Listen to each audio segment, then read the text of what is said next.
Well, many of you likely remember the heartbreaking loss of Elise Caffee. She was a Utah travel influencer, editor, and book publisher who passed away after sustaining severe burns in a car crash in Mexico earlier this year. Elise was and is a beloved mother, wife, sister, daughter, and friend. Her passing left a deep impact on so many people. And before she passed, Elise co-wrote a children's picture book with her dear friend, Tiffany Rosenhan, titled Pippa and Poppy's European Adventure. The book is not just a sweet story with beautiful illustrations, but Tiffany believes it honors Elise's legacy, for it's a direct reflection of her personality and her passions. Tiffany is joining me in studio. It's great to have you. Thank you for having me. And it's hard not to feel a little tender. I think anyone who knew Elise or knew of Elise knew of that passion and that spark. You could feel it from her, even through the screen. Yes. And you really feel like you've captured that in this sweet book. I sure hope so. Yeah. Tell me about the book. Tell me about the project. So Pippa and Poppy's European Adventure is just a fun children's picture book featuring two identical twins that explore Europe together. It's whimsy. Whimsical, right? Yeah. It's not a textbook. It's not an encyclopedia. It's supposed to just spark curiosity because Elise and I originally bonded over our shared interest in exploration and curiosity, and we both love to travel with our children. We both spend a lot of time doing that, but we are also both identical twins. And so we kind of bonded originally over this shared experience as an identical twin, and Jumel, the name of our publishing company, means twin in French. So Pippa and Poppy's European Adventure is just a fun manifestation of kind of what we both believed about childhood and the beauty and what you can teach your children by traveling with them when they're young. I didn't know that story behind your publishing company. It makes me Yes. love you too and the work that you do all the more. I know this was the first book you delivered to the printer without Elise, which I'm sure came with its own heaviness and heartbreak. But you say in the author's note of this book that Pippa and Poppy's European Adventure always felt like a whimsical manifestation of our shared imaginations and interest. Now it simply feels like a gift, a tangible reminder of your friendship, speaking to Elise, and all that you taught me. What did Elise teach you, Tiffany, and how do you think this book celebrates her legacy? Well, Elise taught me everything I know about being a publisher. We started our company and I was a professional author and I'd done a lot of editorial work, but she was a professional editor. And I said, Elise, let's start a publishing company together. And she said, okay.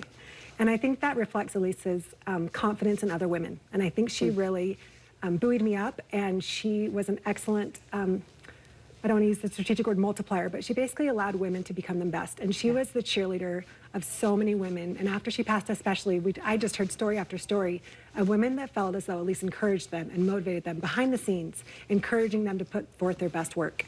And so I think what I see in this is Elise saying, Tiffany, we can do this, and believing in my vision. And at the same time, she was a brilliant operational expert.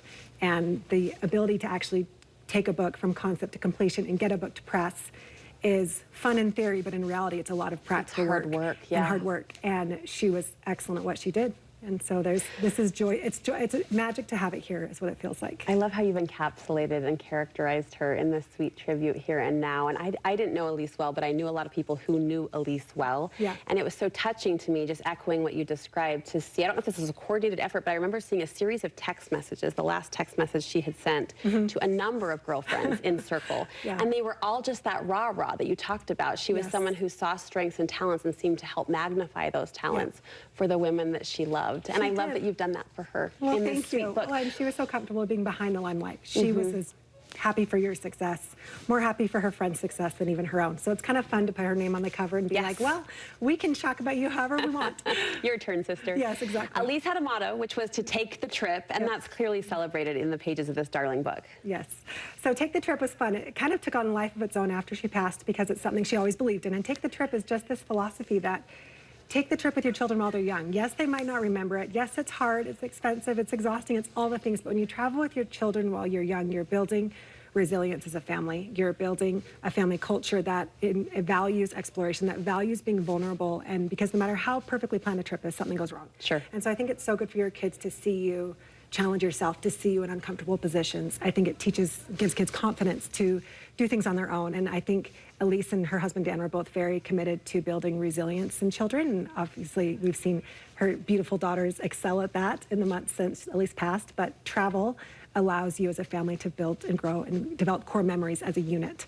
And so I think that philosophy of take the trip, meaning don't wait. Yeah. And of course, retrospectively, it's a beautiful gift that she didn't choose to wait until it was easier, kids slept better, or could do things more for themselves. She just believed to go for it. Take the trip. She was an adventurous spirit. An adventurous spirit. Well, thank you for honoring her here and honoring her through the page. Who is your illustrator? A woman named Heather Tixon. Darling. Who's magnificent. Every page She rose to the occasion. Artwork, and I'll say Heather absolutely locked herself in a room and finished the art. I love it. Where can we get our copy? gmailpress.com. Okay. And then through Folklore and Midway. Thank you. Great to have you.